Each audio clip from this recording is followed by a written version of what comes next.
Hello good morning everyone. आज time ज़्यादा हो गया है, बल्कि गुड आफ्टरनून का टाइम है। तो आज लेट हो गए थे, रात लेट सोया था मैं। तो अब मैं एक काम किया करूँगा, जो नेक्स्ट डे का टास्क है वो रात को ही अपलोड करके सोया करूँगा, उस पर टाइमर लगा के कि कल ये 6 बजे या 7 बजे सुबह को पब्लिश हो जाए खुद। तो दोस्तों चैप्टर नंबर 22 आज पढ़ने वाले हैं, जो है कि पार्लियामेंट। ये पॉलिटी का सबसे बड़ा चैप्टर है और सबसे ज़्यादा इंपॉर्टेंट भी है। अगर हम पास्ट ईयर के क्वेश्चन की बात करें तो इसमें से 40+ क्वेश्चन आए हैं, 40 क्वेश्चन आए हैं अभी तक के कुछ प्रीवियस ईयर्स में CAPF में। ठीक है, CSE के लिए भी इम्पोर्टेंट है, पर CAPF के लिए बता देता हूँ आपको।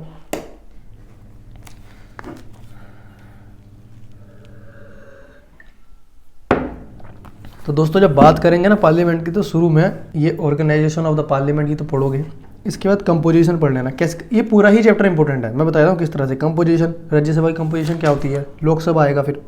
ठीक है, system of election to the Lok Sabha, duration of the 2 house, membership, disqualification. Disqualification तुम्हें पता होना चाहिए कौन सा शेड्यूल में आता है, किस तरह से डिस्क्वालीफाई होता है एक आदमी, एक member. Oath and affirmation. Oath and affirmation तो ये है कि सबका ही तुम पढ़ लेना, जितने भी बॉडीज होते हैं, जितने भी मेंबर्स होते हैं, ज़्यादा टफ नहीं होता ये।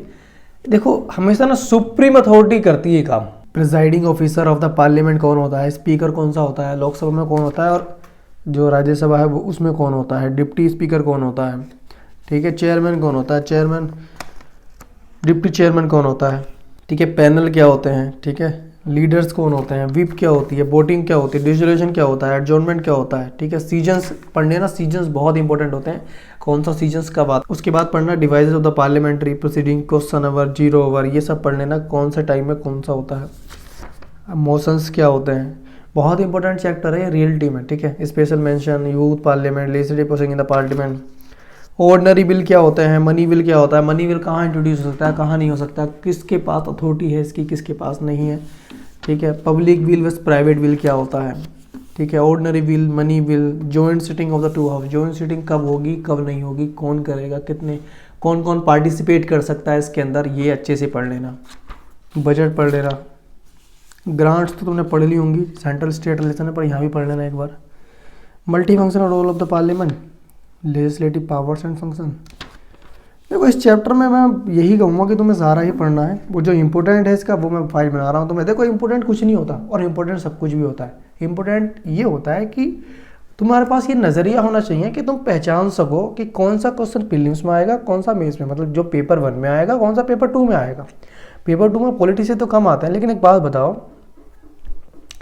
क्वेश्चन आता है कि सेंट्रल स्टेट रिलेशन को बनाने के लिए जो अदर नॉन कॉन्स्टिट्यूशन बॉडीज़ हैं या एक्स्ट्रा कॉन्स्टिट्यूशन बॉडीज़ हैं वो कौन कौन सी हैं, हमारे कॉन्स्टिट्यूशन में क्या क्या दिया हुआ है। ये कभी प्रीलिम्स में आएगा या पेपर 1 में आएगा, जो ऑब्जेक्टिव वाले होते हैं, नहीं आएगा। फैक्ट जो होते हैं ना, कुछ कॉन्सेप्ट्स या फैक्ट, 2 चीज़ें, और डाटा, ये 3 चीज़ें, ये आते हैं पेपर 1 में। जहाँ एक्सप्लेनेशन की बात होती है ना, वो पेपर 2 में आता है।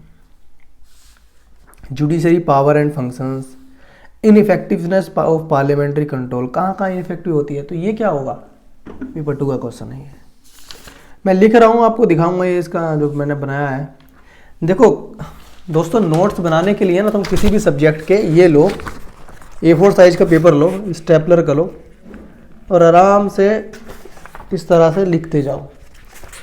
इसमें क्या फ़ायदा मिलेगा तुम्हें, एक तो कि मतलब ज़्यादा एक्सपेंसिव नहीं होते, पहली बात तो चलो पैसे की बात भी छोड़ो, लेकिन ये इजी टू है, मतलब चल पकड़ा यहाँ से लिखना शुरू कर दिया, और रिमाइंड भी अच्छा होता है। शॉर्ट बनाओ कि हाँ आज एक PDF कंप्लीट कर दी, दूसरी पढ़ूंगा मैं, ये रहता है।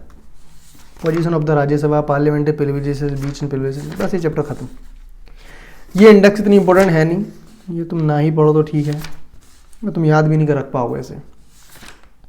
Federal system of the government, fundamental rights, system of the judicial review. ठीक है, ये पार्लियामेंट का चैप्टर आपका होता है कंप्लीट यहाँ। ये बहुत इंपॉर्टेंट चैप्टर है, रट लो किसी भी तरह, घोल के पी जाओ इसे। इसके जो बनाना है ना, जैसे कि इसके नोट्स कैसे बनेंगे, ये लिया तुमने, यहाँ लाइन खींच दी राज्यसभा, यहाँ डाल दिया इतने में लिख दिया कंपोजिशन। ठीक है, इधर लिख दिया पावर एंड फंक्शंस, इधर लिख दिया अपॉइंटमेंट, ऑथ एंड अफर्मेशन, इधर लिख दिया डिस्क्वालिफिकेशन, सिचुएशन। तो अगर नोट्स बनाने तो इस तरह से ना एक टेबल बना के बनाया करो। उसमें क्या होता है कि एक बार टेबल देखा, अच्छा ये एकदम पूरा तुम्हें बुक पढ़ने की ज़रूरत नहीं, मैं बना के दिखाऊंगा, तो मैं दूसरी वीडियो डालूंगा उसमें तुम्हें बना के दिखाऊंगा। पहले मैं कि किस तरह से हम पार्लियामेंट के नोट्स बना सकते हैं, क्योंकि पार्लियामेंट के नोट बनाने ही पड़ेंगे, बिना बनाए तुम कैसे यार तुम रिवाइज कर रहे हो पूरा चैप्टर थोड़ी पढ़ोगे। याद रखना रिवीजन के टाइम में 2 जून के बाद हमें बुक छूने की ज़रूरत ना पड़े, ऐसे नोट्स बनाना। कभी इतना शॉर्ट बना लो कि तुम्हें खुद को समझ में ना आए तो फिर किताब के पास जाओ, ऐसा मत करना। इतने शॉर्ट बनाओ और इतने लॉन्ग बनाओ कि तुम खुद समझ सको बस। तो आज मैं तुम्हें स्कीम्स नहीं दे रहा हूँ, क्योंकि चैप्टर इतना बड़ा है तो कहाँ से तुम स्कीम कर लोगे, बहुत बड़ा चैप्टर है। और डे टू डे तुम अपना टास्क कंप्लीट करते जाओ, कोई ऐसा ना हो कि तुम स्किप कर रहे हो या फिर बर्डन बढ़े तुम्हारा नेक्स्ट डे, कुछ पहले का रह गया हो। तो रात यही हुआ था मेरे साथ कि मैं वीडियो के चक्कर में रह गया और रात को फिर टास्क कंप्लीट नहीं हुआ, तो फिर लेट नाइट तक पढ़ा, लेट नाइट तक उस टास्क को कंप्लीट किया। कल तक के सारे टास्क कंप्लीट हो गए, आज से मैं भी पार्लियामेंट पढ़ रहा हूँ। तो डे टू डे चलते हैं, बर्डन हो जाता है वरना। ठीक है दोस्तों, बाकी कॉन्फिडेंस रखो यार, फोकस बनाए रखो, कुछ भी करो, कुछ भी खाओ, कुछ भी पियो, ऐसा कुछ मत खाना जो पढ़ाई से मन हटाए। जो मैं तो फास्ट फूड वगैरह तो पढ़ाई के टाइम पर नहीं खाता है, अजीब ही हो जाता है, मतलब लेजीनेस आती है, सोने का मन करता है, इंटरेस्ट आने लगता है, मतलब कंफर्ट आने लगता है खाना खाने में। फिर कंफर्ट यहीं दिखाओ, स्ट्रेस लो, कुछ भी करो, पढ़ो लेकिन। ठीक है दोस्तों, तो पढ़ना शुरू करो तुम भी, मैं भी पढ़ रहा हूँ। अभी जस्ट बैठा हूँ मैं, कॉफ़ी ख़त्म की है, तो तुम्हें सोचा मैंने बता दूँ आज का कैसे पढ़ना है। और इस चैप्टर को पढ़ो और शाम को अपन इसके MCQ सॉल्व करेंगे, प्रॉमिस, पक्का। ठीक है, जय हिंद दोस्तों।